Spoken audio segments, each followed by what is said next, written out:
Day to day news Bharat में मैं श्रेया शर्मा आपका स्वागत करती हूं। हम वादा करते हैं कि पूरी निष्पक्षता के साथ पत्रकारिता करेंगे और हमारा कोई भी पत्रकार किसी से किसी भी प्रकार का उपहार या विज्ञापन स्वीकार नहीं करता और ना ही किसी को ब्लैकमेल करता है। हम दबे कुचले लोगों की आवाज बनते आए हैं और आगे भी बनेंगे। साथ ही हम ऐसी कोई खबर नहीं दिखाएंगे जिससे हमारी भोली भाली जनता मूर्ख बने या उन्हें किसी भी प्रकार का कोई धोखा मिले। हम लोकतंत्र के चौथे स्तंभ को और अधिक मजबूत करने की पूरी कोशिश कर रहे हैं। अब बात करते हैं खबर की। पंजाब और हरियाणा की संयुक्त राजधानी चंडीगढ़ को लेकर केंद्र सरकार ने एक बड़ा प्रशासनिक बदलाव प्रस्तावित किया है, जिसे संविधान में 131वें संशोधन के रूप में लाया जाना है और इसे अगले संसद के शीतकालीन सत्र में पेश करने की योजना है। इस नए कानून के तहत चंडीगढ़ को अन्य केंद्र शासित प्रदेशों के समान एक विशेष प्रशासनिक दर्जा देने का प्रस्ताव है, ताकि उसकी व्यवस्था केंद्र द्वारा निर्धारित नियामकों और नियमों के अधीन हो सके। वहीं प्रस्ताव ये है कि संविधान के अनुच्छेद 240 के अंतर्गत चंडीगढ़ का प्रशासन पहले की तरह पंजाब के राज्यपाल की देखरेख में ना हो, बल्कि उसे एक स्वतंत्र प्रशासक दिया जाए। ठीक वैसे जैसे अन्य यूटी जैसे लक्षद्वीप, अंडमान निकोबार द्वीप समूह, दमन दीव, दादरा नागर हवेली आदि में किया जाता है। वर्तमान में चंडीगढ़ का प्रशासन दिग्गज मिश्रित व्यवस्था पर आधारित है। ये भले ही केंद्र के नियंत्रण में आता है, लेकिन यहाँ अभी भी कई मामलों में पंजाब के कानून लागू होते हैं और पंजाब के राज्यपाल का प्रशासन में अधिकार है।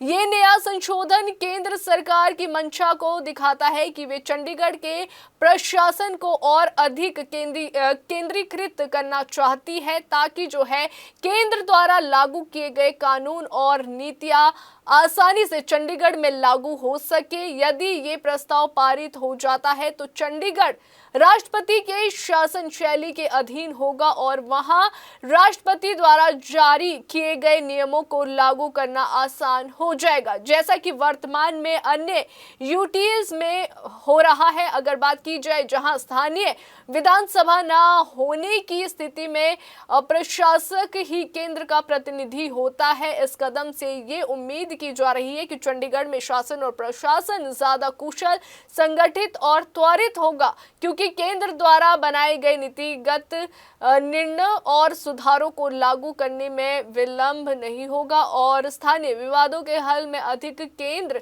स्तरीय हस्तक्षेप संभव होगा। दूसरी ओर पंजाब की सत्ताधारी आम आदमी पार्टी ने इस प्रस्ताव पर कड़ा राजनीतिक और संवैधानिक विरोध जताया है। वहीं आपको बता दें कि सीएम भगवंत मान, विशेष रूप से पंजाब के सांसद विक्रमजीत सिंह साहनी ने इस कानून की निंदा करते हुए कहा कि चंडीगढ़ पर पंजाब का ऐतिहासिक और संवैधानिक दायित्व है। उन्होंने याद दिलाया कि विभाजन के बाद चंडीगढ़ को पंजाब की राजधानी बनाया गया था और 1966 में पंजाब के पुनर्गठन के समय इसे हरियाणा के साथ साझा किया गया था। कई समझौतों के अनुसार केंद्र ने पंजाब को चंडीगढ़ को उसकी राजधानी बनाए रखने का वादा किया था। उन्होंने पंजाब के अन्य सांसदों से अपील की है कि वे इस मसले पर मिलकर केंद्रीय गृह मंत्री से बात करें। ये पहली बार नहीं है कि चंडीगढ़ के लिए अलग प्रशासक की मांग उठी है। अगस्त 2016 में केंद्र ने केजे अल्फोंस को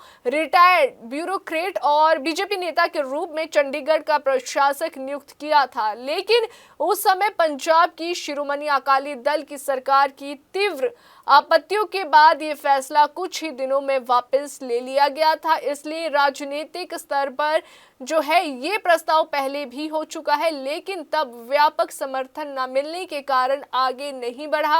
अब फिर से उसी मुद्दे को लेकर सियासत गर्मा गई है। पंजाब के विश्वविद्यालय, छात्र समुदाय और नागरिक समाज पहले से ही विभिन्न मुद्दों पर सक्रिय है। उदाहरण के लिए अगर बात की जाए, चंडीगढ़ स्थित पंजाब यूनिवर्सिटी की सीनेट को लेकर छात्रों का प्रदर्शन चल रहा था और ये नया प्रशासनिक कदम इस राजनीतिक उथल पुथल को और बढ़ा सकता है। इस प्रस्ताव के समर्थक ये देखते हैं कि एक केंद्र शासित प्रदेश के रूप में चंडीगढ़ को सीधे केंद्र प्रशासन के अधीन लाने से नियम बनाने संसाधन आवंटन और साथ ही परियोजनाओं की मंजूरी में तेजी आएगी और लंबे समय से देरी या विवादों में फंसी नीति निर्माण प्रक्रिया को सरल बनाया जा सकेगा। वहीं आलोचक ये तर्क देते हैं कि ये कदम न केवल पंजाब की संवैधानिक और ऐतिहासिक स्थिति को कमजोर करेगा, बल्कि चंडीगढ़ की जनता की प्रतिनिधित्व स्वायत्तता को भी जो है कम कर देगा। वहीं क्योंकि एक जो प्रशासक है वे केंद्र का प्रतिनिधि होगा और लोकतांत्रिक नियंत्रण समिति हो सकता है। वहीं इस परिवर्तन के साथ जो है चंडीगढ़ में स्थानीय चुनौतियों जैसे शहरी विकास, पुलिसिंग, टैक्सेशन, भूमि उपयोग पर केंद्र नियंत्रित निर्णय अधिक प्रभावी तरीके से लिए जा सकेंगे। लेकिन साथ ही ये चिंता भी है कि केंद्र की नीतियां हमेशा जो है स्थानीय आवश्यकताओं और संदर्भों के अनुरूप ना हो।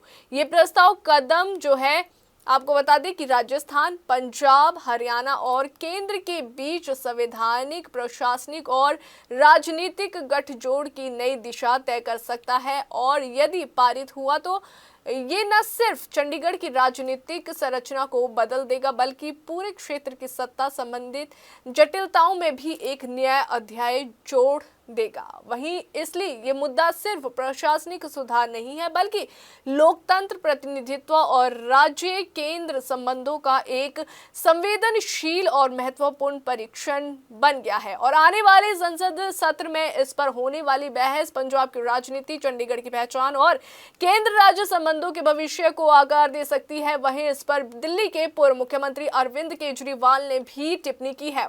उन्होंने केंद्र सरकार पर बड़ा हमला बोला है। उन्होंने कहा है कि संविधान में संशोधन करके चंडीगढ़ को सीधा जो है केंद्र के नियंत्रण में लाने की कोशिश सिर्फ एक प्रशासनिक बदलाव नहीं बल्कि पंजाब की पहचान और उसके संवैधानिक हकों पर सीधा प्रहार है। केजरीवाल का आरोप है कि बीजेपी सरकार फेडरल स्ट्रक्चर की मूल भावना को जो है तोड़ रही है और राज्यों के अधिकारों को लगातार कमजोर कर रही है। उन्होंने कहा कि चंडीगढ़ पर पंजाब का ऐतिहासिक और कानूनी अधिकार है। विभाजन के बाद जब पंजाब की राजधानी लाहौर पाकिस्तान चला गया था तब चंडीगढ़ पंजाब की नई राजधानी बना। 1966 के पुनर्गठन के बाद भी कई बार जो है केंद्र ने वादा किया कि चंडीगढ़ पंजाब को दिया जाएगा, लेकिन अब इसके उलट जाकर केंद्र सरकार नए कानून के जरिए चंडीगढ़ को पूरी तरह दिल्ली की तरह एक यूनियन टेरिटरी में बदलने में लगी हुई है, जहां अपना स्वतंत्र प्रशासक होगा और केंद्र को हर निर्णय पर सीधा नियंत्रण मिलेगा। केजरीवाल ने इसे पंजाबियों के अधिकार छीनने की मानसिकता बताया है। उन्होंने कहा कि ये कदम सिर्फ एक शहर की प्रशासनिक व्यवस्था बदलने का मामला नहीं है, ये पंजाब के इतिहास, उसके सम्मान और उसके संवैधानिक अधिकारों को कमजोर करने की कोशिश है।